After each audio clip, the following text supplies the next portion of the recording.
બનાવવાના છે, તેથી એવી રેસીપી બનાવવાના છે કે જે છે તમે ક્યારે વિચારવી નહીં કે તે છે આપણે કઈ રીતના બનાવી તે હું તમને ચોક્કસ બતાવવાની છું। જેથી કરીને બ્લોગમાં કન્ટિન્યુ છો। તેનું નામ છે તે બ્રેડના મલાઈ ટોસ્ટ બનાવવાના છે, જેથી કરીને તમે બ્લોગમાં કન્ટિન્યુ રહેજો। નવા હોય તો ચેનલ સબસ્ક્રાઈબ કરી દેજો, લાઇક કરી દેજો, શેર કરી દેજો અને કોમેન્ટમાં બતાવજો તમને આ વિડીયો કેવો લાગે છે। પછી આપણે બનાવવાના છે બ્રેડ ટોસ્ટ। તો તે કઈ રીતના બનાવવા બ્રેડ મલાઈ ટોસ્ટ, તો તેના માટે અહીંયા આપણે છે તો આ રીતની આપણે બ્રેડ લઈ લીધી છે, 5-6 જેટલી બ્રેડ લીધી છે, 5-6। તો તેને આપણે પહેલાં તો કટ કરી નાખવાની છે આ રીતના કિનારીએથી પહેલાં તો કટ કરી નાખીએ કે બધી બ્રેડને છે તો આ રીતના કટ કરતી જવાનું છે ને વચ્ચેથી પણ આપણે છે તો કટ કરવી પડશે। ના છે તે કિનારીનો તમે છે ચટણી બનાવવા માટે પણ તમે યુઝ કરી શકો છો। હવે તેને આપણે વચ્ચેથી પણ આ રીતના આપણે કટ કરી નાખીએ। આ રીતના આપણે બધી બ્રેડ છે તેને કટ કરી નાખશું। તમે જોઈ શકો છો કે આપણે છે તે આ રીતની છે આપણે બધી બ્રેડ છે તે કટ કરી નાખી છે। તો હવે છે તેને આપણે પહેલાં તળી નાખવાની છે તેલમાં। અહીં તમે જોઈ શકો છો કે આપણું તેલ છે તે પરફેક્ટ ગરમ થઈ ગયું છે। તો હવે છે તેની અંદર આપણે છે આ રીતના બ્રેડ છે તે કટ કરી રાખી છે તે નાખવાની છે અને તેને પહેલાં ગેસને છે તે હાવ સ્લો કરી નાખવાનો છે, એટલે છે તે આપણું છે તે આસાનીથી છે તે તળાઈ શકે એટલા માટે થઈને।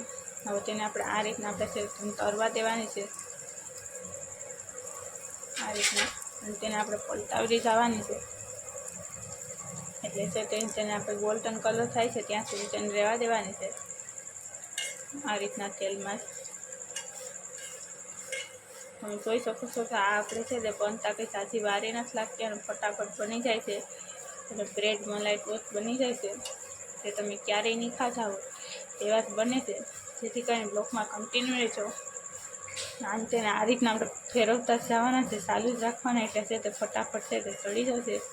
ગેસની ફ્લેમ સ્લો અથવા મીડિયમ રાખવાની। અહીં તમે જોઈ શકો છો કે આપણે છે તે બ્રેડ છે તે એકદમ ગોલ્ડન કલરની થઈ ગઈ છે, તેને કાઢી લઈએ આ રીતના, અને બીજી છે તેને આપણે કાઢી નાખશું આ રીતના। કાઢ્યા બાદ બીજી છે તેને આપણે તળી નાખીએ। તમે જોઈ શકો છો કે આપણી બ્રેડ છે તે તળાઈ ગઈ છે અને એકદમ ક્રિસ્પી એવી બની ગઈ છે। તો હવે આપણે આગળ છે તે કઈ રીતના કરવાની છે તે હું તમને બતાવવાની છું। તમે જોઈ શકો છો કે હવે છે તે સાસણી બનાવવા માટે ને 1 કપ કે અડધા કપ જેટલી આપણે છે તે ખાંડ લીધી છે। ખાંડ નાખ્યા બાદ હવે તેની અંદર આપણે છે તે પાણી નાખવાનું છે કે અડધા કપમાં થોડુંક ઓછું રાખવાનું। હવે તેને આપણે ગરમ થવા દેવાનું છે, ખાંડને ઓગળવા દેવી પહેલાં તો। તમે જોઈ શકો છો કે આપણી ખાંડ છે તે ઓગળી ગઈ છે, અને આ રીતની જ આપણી છે તે સાસણી થઈ જાય તેલ જેવી આ રીતના જરાક શીકાશ વાળી। તો હવે ગેસને આપણે છે તે ઓફ કરી દઈશું। હવે તેની અંદર છે તે આપણે ટોસ્ટ છે તે બનાવીને રાખેલા છે અહીં બ્રેડમાંથી, તે આપણે નાખી દેવાના છે સાસણીની અંદર આ રીતના, અને ગરમા ગરમ સાસણી હોય છે ત્યારે જ તેની અંદર નાખીને દેવાના, એટલે છે તે આપણો બ્રેડ ટોસ્ટ છે તે એકદમ પરફેક્ટ બની શકે એટલા માટે થઈને આ રીતના થોડી વાર માટે થઈને તેને પલાળીને રાખવાના તેની અંદર સાસણીમાં, એટલે છે તેની અંદર મીઠાઈ પકડી લે એટલા માટે તેને આપણે સાસણીની અંદર રહેવા દઈએ થોડી વાર માટે।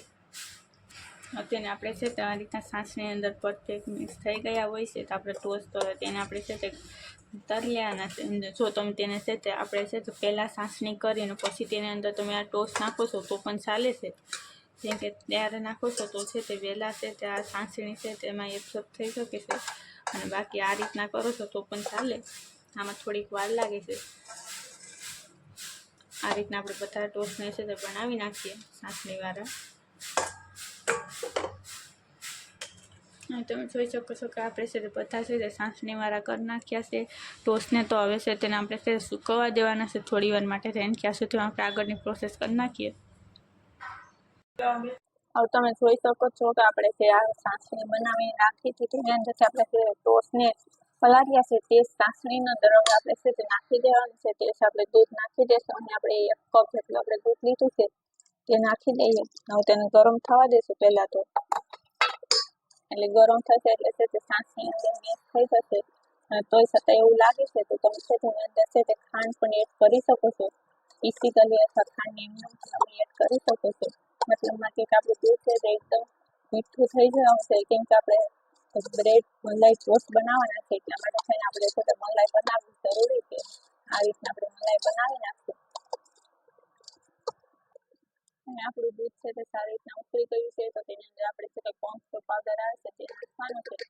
આ રીતના જો કસ્ટર્ડ પાવડર હોય તો તમે તે નાખી શકો છો, તે ન હોય તો તમે ત્યાં કોર્નફ્લોર પાવડર આવે છે તે પણ નાખી શકો છો.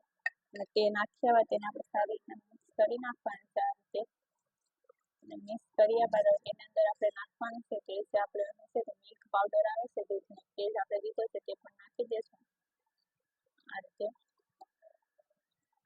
હવે સારી રીતના મિક્સ કરી લઈશું અને હલાવતા જશું એટલે છે ત્યાં મિલ્ક પાવડર છે તે ઓગળી જશે અને એકદમ ઘટ એવું થઈ જશે. અને હજી તેની અંદર કઈ વસ્તુ નાખવાની છે તે તમને બતાવવાનું છે. તમે જોઈ શકો છો કે આપણી છે એકદમ ઘટ એવી મલાઈ બની થઈ ગઈ છે આ રીતની. તો તેની અંદર ડ્રાયફ્રૂટ નાખી દઈએ અને આપણે ચીના સમારી રાખ્યા છે તે નાખી દીધા છે. હવે જો એલચી પાવડર નાખવા માંગતા હોય તે પણ તમે નાખી શકો છો. હવે તેને આપણે નીચે ઉતારી લેવાનું છે અને તેને આપણે છે તે એક બાઉલ પહેલાં આપણે કાઢી લેવાનું છે જેથી કરીને છે ને આપણી મલાઈ છે તે એકદમ છે ઠંડી પડી શકે એટલા માટે થઈને આ રીતના આપણે કાઢી લઈએ એક બાઉલમાં. હવે તમે જોઈ શકો છો કે આપણે છે તે ટોસ્ટ છે તે પણ એકદમ ઠંડા પડી ગયા છે આ રીતના. અને છે તે આપણે જે મલાઈ છે તે પણ થોડી થોડી ઠંડી થઈ ગઈ છે આ રીતની. તો તેને આપણે છે ટોસ્ટની અંદર લગાવતા જવાનું છે આ રીતના. ટોસ્ટની અંદર લગાવી દઈએ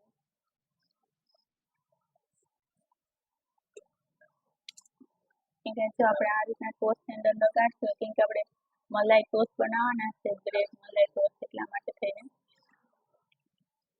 બાકી તો વાંધો ન આવે. મલાઈ ટોસ્ટ ન બનાવતા હોય તો તમે છે તેને નમ પણ બનાવી શકો છો તો આ રીતના. અહીં તમે જોઈ શકો છો કે આપણે સુધી સારી રીતના છે કિનારી કોર પણ આપણે છે તે લગાવી દીધા છે ટોસ્ટમાં મલાઈ. અને આ રીતની છે તે મલાઈ આપણે છે તે બધા ટોસ્ટમાં લગાડવાની છે પણ કઈ રીતના લગાડે તે હું તમને બતાવવાની છું. આ રીતના લગાવી દીધી છે હવે છે તેના ઉપર અહીં આપણે ફરી પાછું આપણે આ ટોસ્ટ લગાવી દેવાનું. હવે તેને આપણે ઠંડુ થવા દેવાનું છે. હવે આ રીતના તેને છે તે એક પ્લેટમાં કાઢી લેવાની છે અને આ રીતના આપણે બધી બનાવી નાખીએ. તમે જોઈ શકો છો કે આપણા ટોસ્ટ છે તે બનીને થઈ ગયા છે. બ્રેડ મલાઈ ટોસ્ટ તમે જોઈ શકો છો કેવા સરસ મસાલા બની ગયા છે.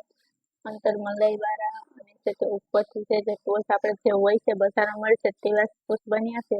અને આ રીતના તમે ચોક્કસ બનાવજો અને નવા હોય તો ચેનલને સબસ્ક્રાઈબ કરી દેજો, લાઈક કરી દેજો, શેર કરી દેજો અને કોમેન્ટમાં જરૂરથી બતાવજો કે તમને આ વિડીયો કેવો લાગે છે. તો આ રીતના તમે પણ ચોક્કસ બનાવજો કેમ કે બધાને ભાવશે અને બાળકો તો છે તેને ખુશીથી છે ત્યાં ખાવા મળી જશે એટલા માટે ચોક્કસ બનાવજો અને નવા હોય તો ચેનલને સબસ્ક્રાઈબ કરવાનું ભૂલતા નહીં.